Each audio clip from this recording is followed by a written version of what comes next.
Écoutez l'hypocrisie de Joël Tatou. Ce faux prophète congolais a renié son ami et coach spirituel Jérémy Arova à cause de sa réconciliation avec son ami Marcelo Tounassi. Voulant se faire une bonne image, il a humilié son allié dans la magie. C'est avec regret que je le dise. Et je suis tellement désolé pour ça. Depuis un certain nombre d'années, la chair de la porte des cieux a été souillée de beaucoup de manières. Parce que tout celui qui vient ici n'a pas peur de la chair de la porte des cieux. Que ce soit les musiciens, que ce soit les pasteurs invités, que ce soit moi, que ce soit même les fils. Parce qu'on se dit, là-bas, on a l'esprit ouvert. Là-bas, on est permis de tout dire. Là-bas, même si tu veux prophétiser comme tu veux, prêcher comme tu veux, dire ce que tu veux, le pasteur ne reviendra pas après pour recadrer les choses. Et pour toutes ces choses que j'ai acceptées du haut de cette chair, je tenais à vous demander pardon. Il y a des enseignements qui ont été prêchés qui sont des choses pleinement discutables.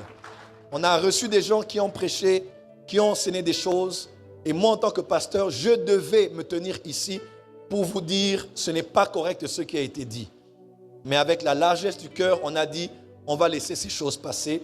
Et beaucoup de choses ont sémé beaucoup de confusion dans le corps du Christ et parmi nous. Dorénavant, comme je l'ai dit à mes fils ici à la veille de recharge, nous allons sanctifier cette chair afin que tout ce qui est dit soit biblique, tout ce qui est fait soit dans les normes de la parole de Dieu. Joël Tatou reconnaît que ses enseignements à lui et ceux de ses invités ont souillé l'Église. Mais ce qui est bizarre, c'est que ce sont seulement les enseignements de Jérémy Arova qu'il a supprimés de sa chaîne YouTube, ceux de Hanouka 2024. Il a laissé ceux de Baba Auriel, de l'Héritier et de Arnold. S'il s'était vraiment repenti sincèrement, il allait supprimer tous ces enseignements de ces dernières années comme il a lui-même reconnu que ça souillait son Église. Depuis un certain nombre d'années, la chair de la porte des cieux a été souillée de beaucoup de manières. Au lieu de recadrer les enseignements de Jérémie, par contre il lui donnait des éloges du haut de la chair, jusqu'à dire qu'il pèse bien ses mots. Cet homme, le Congo, doit reconnaître ce don que Dieu nous a donné. Il est un enseignant incroyable. Je prie qu'on le garde encore un peu après, même 2-3 jours après sa date de finition. Parce que, dis Amen bien.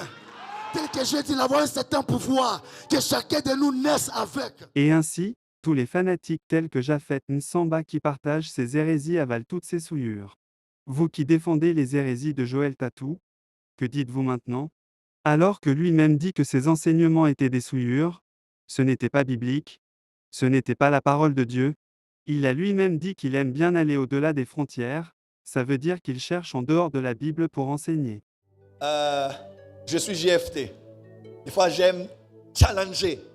Des fois, j'aime pousser les frontières, les limites hors des frontières. Voyez-vous à quel point vous êtes ballotté à tout vent de doctrine comme l'apôtre Paul le dit? Vous avez longtemps avalé des souillures.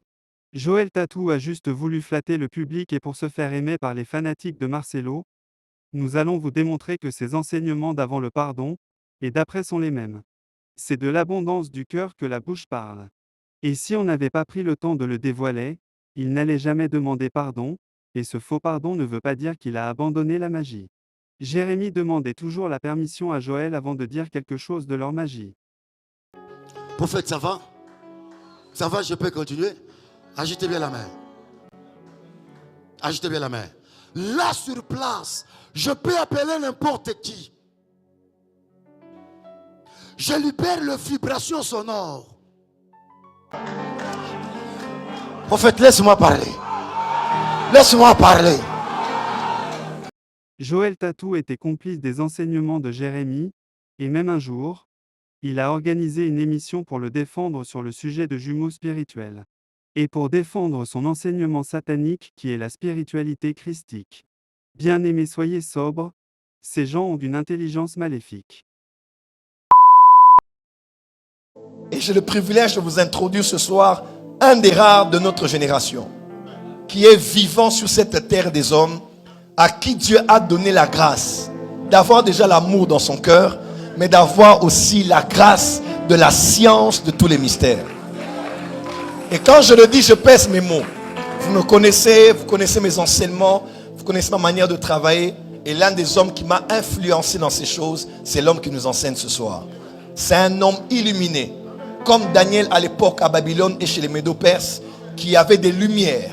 C'est un homme qui a une vaste connaissance des choses. Et des fois, j'avouerai, quand je réfléchis sur la chose, comme disait Psaume 73, la difficulté fut grande. Et comme celui qui a écrit Psaume 73, moi je ne vais pas dans les sanctuaires de Dieu. Je l'appelle et je dis, prophète Jérémie, je suis en train de réfléchir sur un sujet, ça veut dire quoi? Et comme si on l'a branché, il appuie play et il commence à parler. Et moi j'écris. C'est un homme qui a une connaissance incroyable et un fidèle, loyal disciple de Jésus-Christ. Un amoureux de l'œuvre de Dieu, un amoureux des enfants de Dieu, un intercesseur. Je crois même que c'est son premier ministère. C'est un intermédiaire, un intercesseur qui porte vraiment à cœur et qui m'a porté à cœur toutes ces années, moi, ma famille ainsi que cette église. Pour ceux qui ne savent pas, il est plusieurs fois venu ici en prière sans même que ce soit pour un programme de l'église. Il vient, on le prend à l'aéroport, il vient, il prie pour l'église, il reprend son avion, il part. Parce que c'est vraiment un homme qui nous porte à cœur. Alors un tel homme mérite un double honneur et mérite de l'écouter. Je veux que la porte des cieux écoute comme on écoute les hommes spirituels. Quelqu'un peut dire amen? Donc si vous êtes en ligne, partagez et de grâce, coupez-moi cette prédication, mettez-la partout parce que cette semaine c'est le feu. Aidez-moi à accueillir ici, venu de Lubumbashi, le prophète Jérémie Zaki Arouva qui avance et on acclame très très très fort.